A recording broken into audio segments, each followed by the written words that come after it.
Nascido em São Paulo, hoje ele é uma das maiores referências do rock brasileiro. Com mais de 20 anos de carreira, está aqui comigo nos estúdios Warsaw, Juninho Afran. Muito obrigado, querido, por estar aqui nesse bate-papo para o Ser Gospel TV. Fala, galera. Então, você é um dos fundadores da Oficina G3, meados dos anos 1990. Mas eu queria saber, Juninho, como é que é a sua história com a música antes da Oficina G3, antes de 90? Como foi que você começou, que você descobriu músico? Olha, eu não consigo nem... É engraçado, mas eu não consigo descolar muito a minha história do G3. Acho que já incrustou. Mas eu poderia dizer que, como todo músico cristão, né, que teve um contato cedo com a música, porque isso é uma coisa maravilhosa que o cristão tem. A gente tem um contato muito cedo com a música. Desde pequeno a gente vai para a igreja, acaba o culto, tem aquela galera que deixa os instrumentos, os músicos todos bonitinhos. Aí, sabe aquele garoto que ficava tocando em tudo, fazendo barulho? Eu era um desses. Pegava a baqueta, ficava batendo a guitarra, trem. Aí tirava a baqueta de mim, eu ficava batendo com a mão. Eu gostava, eu tocava o terror no final do culto. Mas isso é maravilhoso, porque a não ser que o pai seja músico, a mãe seja uma musicista, o filho não vai ter um contato tão cedo com a música como um cristão tem. Porque independente de ter ou não uma tradição familiar, ele chega na igreja e tem um contato com a música desde cedo. Então eu não fui diferente e a música também estava dentro da minha casa. Meu primo era músico, era levita dentro da casa do Senhor, eu tocava. E isso me influenciou muito, com certeza. Então a música ela entrou na minha vida muito cedo. Eu lembro que aos meus 13 anos, oficialmente, eu estudei violão clássico, né? Mas a música já, mesmo que fosse com uma flauta, eu lembro que eu tocava flauta, enquanto minha mãe ia para a igreja, eu ficava tocando flauta. Imagina só, flauta doce. E quando eu ganhei meu primeiro violão, não lembro que idade eu tinha, mas eu fui arriscando intuitivamente, montando acordes, montando melodias. E me lembro até que a primeira coisa que eu tentei tocar foi Parabéns Pra Você. Isso eu me lembro muito bem. Então a música desde pequeno já fez parte da minha vida. Agora, eu poderia dizer que eu fiz aquela coisa que todo mundo faz, sabe como é que é? Ou tem um pessoal tá tocando lá na garagem, uns amigos, aí eu ia lá tocar também. Não sabia tocar nada, mas ia pra gente se divertir, pra brincar. E minha primeira banda mesmo, antes da Oficina G3, foi a banda Estação Céu, né? Uma banda, era um grupo que nós tínhamos também dentro da igreja, do próprio tio Cássio. E o Estação Céu foi a minha primeira banda, foi o primeiro contato assim com uma banda mesmo. E foi muito bom, uma galera era muito de Deus, uma galera muito legal. Rubinho, Roberto, Edson, sabe? E galera que a gente guarda com carinho essas experiências. Aí depois, logo depois disso, já comecei com Oficina, que na época era só G3, né?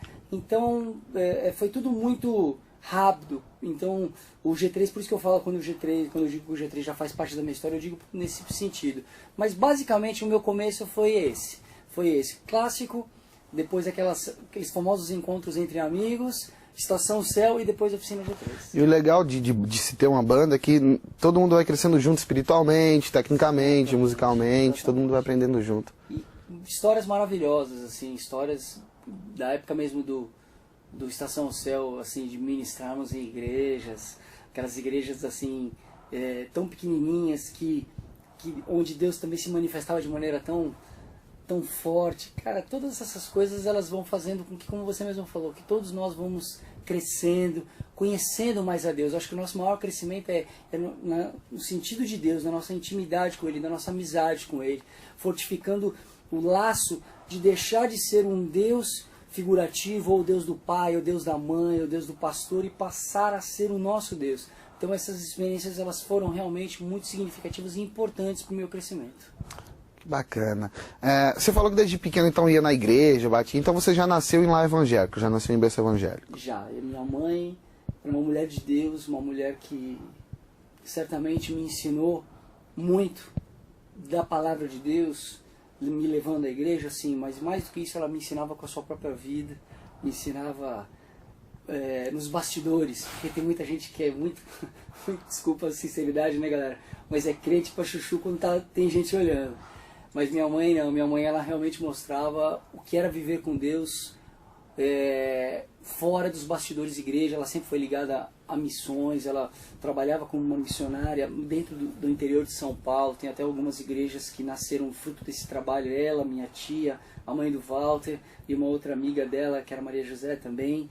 E todas elas já estão com o Senhor, mas pessoas de Deus. E minha mãe, ela mostrava para mim o que era a relação com Deus. Quantas vezes eu não via a minha mãe, eu só ouvia ela chorando lá no quarto fechado, orando. E eu perguntava, mãe, você está chorando? Ela falava assim, não, meu filho, eu estou chorando de alegria. Estou na presença de Deus. Então essas coisas, elas foram criando em mim um ambiente favorável para que o dia que isso aconteceu, que eu posso contar logo mais, eu entendesse mais de Deus. E então o Evangelho na minha casa, ele foi mostrado em palavras, através da palavra de Deus, mas foi mostrado através de vida, que foi a vida da minha mãe. Então esse foi o maior alicerce que eu tive. Você perguntou assim, eu já nasci em berço? Sim, já nasci. Mas já emendando aos 14 anos, 14, 15 anos, nem lembro, mas rapaz, isso é uma coisa interessante, né? Eu perdi um pouco a noção do tempo, acho que 15 anos mais ou menos eu tinha, 15, 16, não lembro. Quando eu perdi minha mãe, foi uma época decisiva da minha vida, porque eu já tinha vivido muitas coisas com Deus. Eu sou uma pessoa que, se eu fosse contar aqui o que eu já vivi com Deus e as histórias que galera, vocês vão precisar esperar muito, porque é muita história para contar. Mas eu poderia dizer o seguinte, cara, eu sou tem gente que fala assim, eu não acredito em milagre, eu sou um milagre vivo. Se não fosse Deus na minha vida, eu não estaria vivo. Deus me livrou da morte, não é uma vez ou não, algumas vezes. Eu posso falar igual o Paulo fala, eu trago no meu corpo as marcas de Cristo, entendeu? Coisas de bater com meus braços quando eu tinha 7 anos numa porta de vidro, cortei aqui as cicatrizes aqui, você entendeu? Cortei tendão, veia. Minha mãe, cara, de maneira sobrenatural, Deus restaurou, nem operei, você entendeu? Rasgou tudo. Então isso é uma longa história, isso fica uma outra vez. Mas assim, cara, quantas coisas Deus já fez na minha vida. E mesmo assim, quando Deus levou minha mãe, eu perdi o chão. Eu falei, Jesus, e aí? Mas foi nesse dia, eu entrei num processo profundo de depressão, assim, estava muito triste, eu não tinha vontade de viver. E eu lembro como se fosse hoje, um dia, eu entrei no meu quarto depois da escola, fechei a porta, e foi quando eu fiz uma oração tão simples. Dobrei meu joelho e falei assim, Deus, até hoje eu te conheci, vivi contigo, presenciei do teu amor, da tua graça e do teu poder. Mas eu queria que o Senhor não fosse apenas o Deus da minha mãe, fosse o meu Deus. E aí, foi literalmente um novo capítulo da minha vida. Na verdade, um capítulo não, é como se fechasse aquele livro que estava escrito eu, minha mãe e Deus abrisse um novo livro, eu e Deus. Cara, tudo foi diferente. De maneira assim, sobrenatural, sobrenatural mesmo, assim, daquela tristeza profunda que eu vivia, cara, começou a vir uma alegria que por um tempo foi muito interessante. Eu não me permitia sentir. Foi uma coisa interessante. Eu falava assim pra mim mesmo, cara, eu perdi minha mãe, cara, eu não posso estar feliz. Eu não posso estar alegre. Como assim? Você entendeu? Ao ponto de eu cheguei ao ponto de me questionar. Falei, cara, será que eu amava tanto minha mãe quanto eu achava que amava?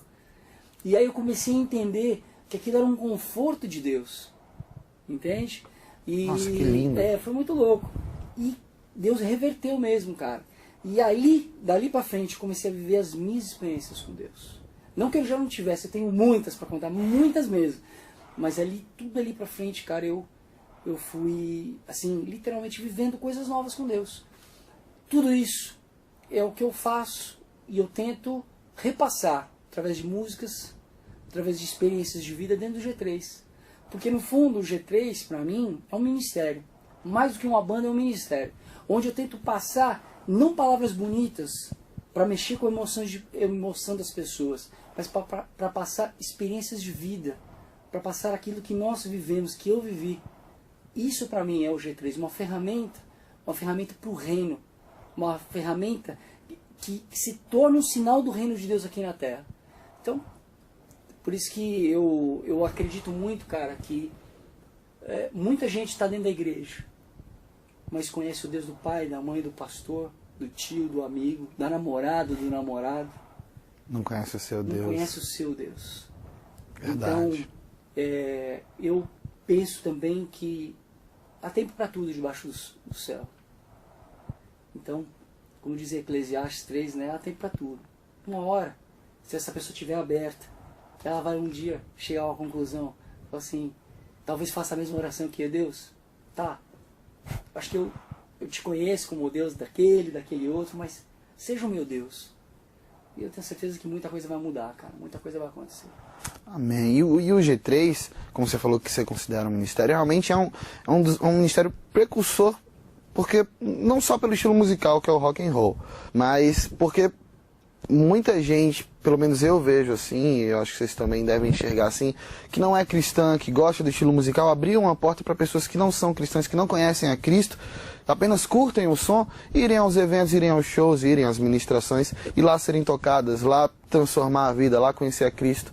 Então como é que você vê sendo uma referência para essas pessoas, sendo uma referência musical, sendo uma referência espiritual, como é que você vê esse chamado da banda, do ministério do G3?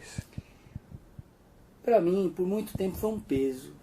Eu confesso que é um peso, é uma responsabilidade. Mas por muito tempo isso eu trouxe como um peso maior do que a gente pudesse suportar. Mas hoje eu vejo como um peso sim, mas um privilégio. Sabe por quê? O mundo carece de exemplos. O mundo carece de pessoas que sejam pessoas como qualquer um, cheio de defeitos, mas que tenham algo de bom para falar. E quando eu tenho a oportunidade de falar algo que não é de mim, sabe, eu não estou defendendo a minha opinião, eu estou só tentando ser o sinal do reino de Deus. Só estou tentando aquilo que um dia eu recebi de graça, que eu conheci, que é o amor de Deus, eu só estou tentando passar isso para quem quiser ouvir. Então hoje eu saber que eu tenho esse privilégio de poder mostrar isso para as pessoas, cara, me torna uma pessoa muito feliz. Por quê? Quando você conhece alguma coisa tão boa, você não quer guardar só para você. Quando aquilo realmente é bom, você quer passar para todo mundo. E é isso que para mim é o G3. É a oportunidade que eu tenho de falar isso para quem quiser ouvir. Porque quando nós temos a oportunidade de tocar num evento, com um monte de pessoas que não são cristãs, ouvindo, ou mesmo cristãs, ouvindo, ou seja quem for, cara, eu tenho a oportunidade de plantar sementes. Então para mim isso é um privilégio, é uma honra ter algo tão precioso, ter a oportunidade de compartilhar algo tão precioso. Para mim, eu entendo também que nada acontece por acaso. Todos nós temos responsabilidades. E isso que às vezes o ser humano não entende. A tua vida, a minha vida, a vida de cada um de nós, ela não é única. As pessoas às vezes têm uma ideia que diz, elas pensam assim, o que eu faço de bom ou de errado só repercute, só influencia a minha própria vida. Não é assim que funciona. É muito fácil, nesse mundo globalizado hoje de conscientizações ecológicas, é mais fácil da gente entender isso. Hoje, se eu pegar um material radioativo e plantar no meu terreno, na minha casa, isso talvez me prejudique inicialmente, que tive um contato com aquilo. Depois de alguns anos vai influenciar minha família, depois os meus vizinhos. Hoje a gente entende que atua no mundo, na vida de pessoas. Porque a gente pode pegar um lençol freático embaixo e contaminar uma cidade inteira, uma comunidade. Ou seja, essa conscientização ela é real na nossa vida também. A minha atitude, o que eu faço de bom, de ruim, influencia nas pessoas que vivem comigo, na comunidade que eu participo. Então, as nossas vidas estão sim ligadas uns com os outros. Então, quando a gente tem essa conscientização, a gente entende de que o que eu faço de bom, o que eu faço de certo, eu não estou só fazendo para mim, eu estou fazendo para outras pessoas. Então eu penso que isso é ser um sinal do reino de Deus. É a gente deixar Deus se manifestar através das nossas vidas. Mateus 25 diz isso. Tive fome e deste-me de comer. Tive sede e deste-me de beber. Aí os discípulos perguntam para Jesus, Senhor, mas quando fizemos isso? Jesus disse, todas as vezes que fizeste a um dos meus pequeninos, cada vez que você fizeram isso, a pessoas que precisam, vocês estão fazendo para mim. É isso, esse é o Evangelho.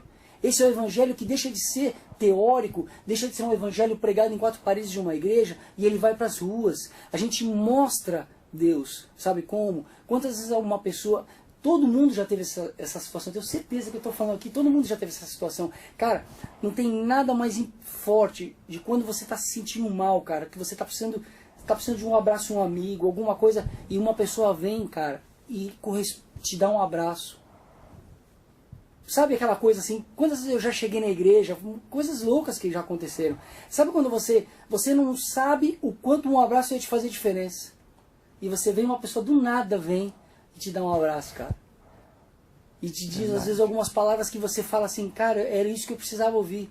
Por quê? Porque no mundo dos homens, Deus escolheu os homens para manifestar a sua glória. Então, essa é a nossa responsabilidade. Não é só do Juninho, da Oficina G3. É tua, é nossa, é de todos nós. E quanto antes a gente enxergar isso, o reino de Deus virá essa terra. A gente conseguirá mostrar para as pessoas mais do que uma retórica. A gente vai mostrar o evangelho vivido. Eu acho que é isso. Esse é o privilégio que não só a Oficina G3 tem, mas todos nós temos. Cabe a nós enxergarmos, não como um peso, mas sim como um privilégio, arregaçarmos as mangas e começarmos a trabalhar.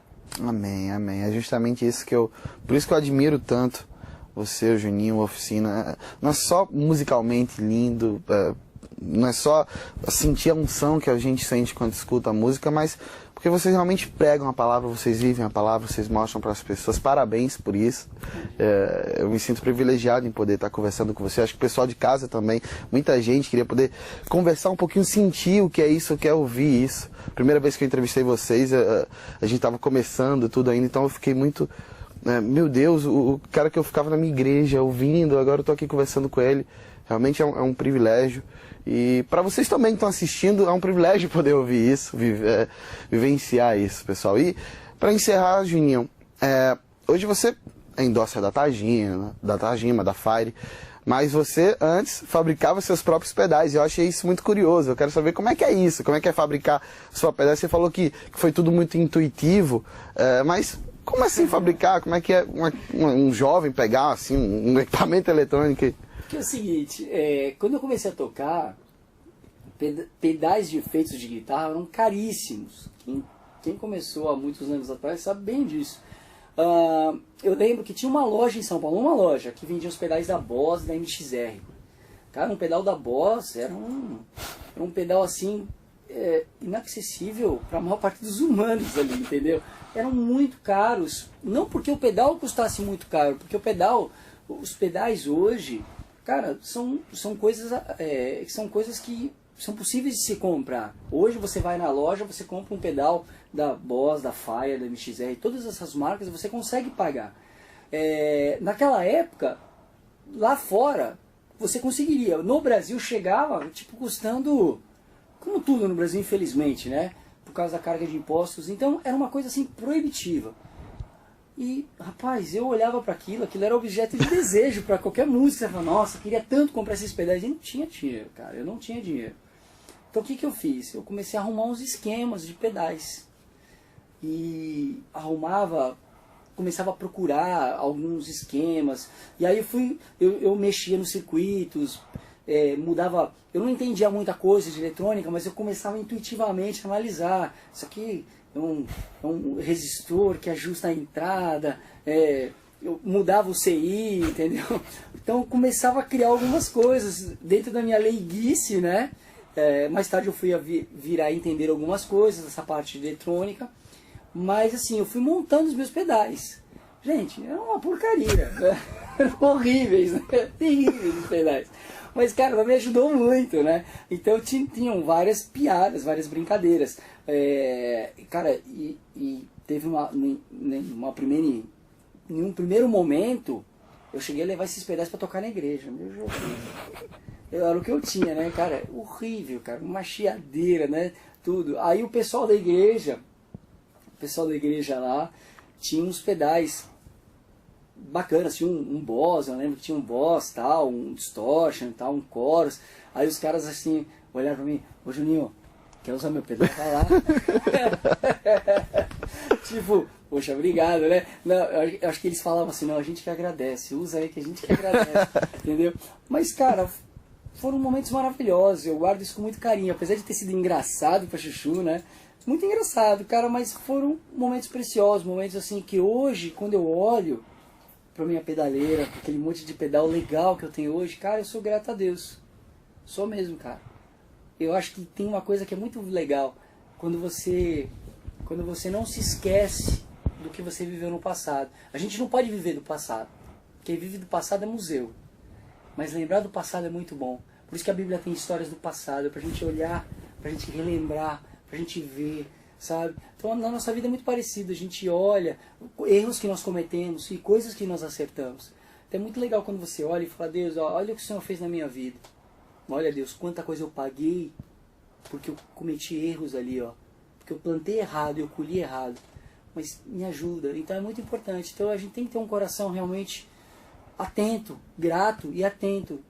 E pra mim, cara, hoje quando eu olho a Tajinho, olho tudo que Deus fez na minha vida, eu tenho instrumentos de assinatura, violão, assinatura. Puxa, cara, eu não falo isso com soberba não, pelo contrário, Deus conhece meu coração. Eu falo com alegria, cara. O que eu poderia dizer? Obrigado, Deus. Nunca imaginei. Isso é um ponto. Eu nunca imaginei que Deus fosse trazer oficina à minha vida, fosse fazer tudo o que fez. Nunca imaginei. Nunca. E se a gente está aqui onde a gente está, sei que não é pra gente. Verdade. Esse é o grande ponto. Sei que não é por nós. Então, se a gente está aqui, é porque existe um propósito. Sabe qual é o meu objetivo? Fazer parte desse propósito. Ser, como eu falei, ser um sinal do reino.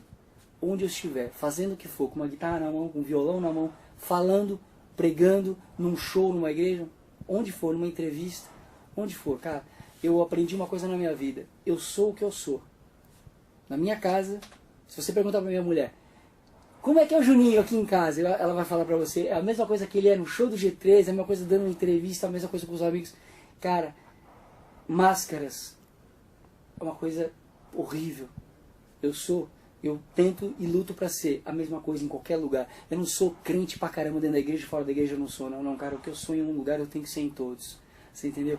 É isso, cara. A gente tem que lutar pra gente ser isso, pra gente ser sincero, pra gente ser transparente, luz. Porque as trevas, onde há trevas, cara, é onde há o mal. Então se a gente começa a trazer luz pra nossa vida, o mal não vai ficar, porque ele vai ser exposto. Então é isso, cara, que a gente possa trazer a luz do Evangelho, a luz de Cristo, a luz que ilumina os nossos pés e os nossos caminhos, para que a gente possa trilhar em terra firme e que o nosso caminhar seja um caminhar de semeadura, para que a gente possa ir plantando enquanto vivemos. E o dia que a gente partir, a gente possa olhar para trás e falar, rapaz, quanta coisa a gente plantou, porque outros virão, e que eles possam continuar isso. Então, é isso. Um dia tudo acaba. Mas enquanto a gente estiver aqui, cara, que possamos fazer diferença. Possamos ser, literalmente, instrumentos na mão de Deus. Do mesmo jeito que eu afino um violão para tocar, que a gente seja aquele que Deus afine e que quando Deus der o acorde, seja bonito. E essa é a minha proposta. Quero que Deus... Juninho, dá o acorde aí. Sempre bonito, sempre afinado. Esse é meu ideal de vida.